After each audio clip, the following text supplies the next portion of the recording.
সকালবেলা জম্বলের স্কুল।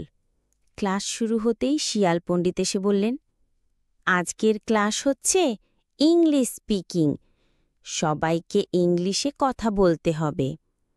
প্রাণীরা একে একে চোখ বড় করে তাকিয়ে থাকে। রেকুন হাত দিয়ে মাথা চুলকাতে থাকে। বানর বুয়ের মধ্যে কি যেন খুঁজছে। বিড়াল চোখ সরু করে ফিসফিস করে বলে, আজকে বুঝি হাই ভোল্টেজ ক্ল্যাশ। হঠাৎ বেঞ্চের নিচ থেকে এক ব্যাঙ লাফ দিয়ে উঠে দাঁড়ায়। পরনে পাতার টাই।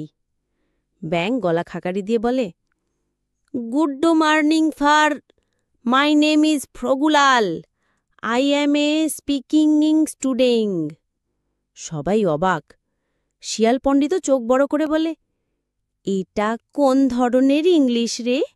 খরগোশ বলে ওঠে, স্যার, আমার মনে হচ্ছে ওর ভাষার নাম জংলিশ।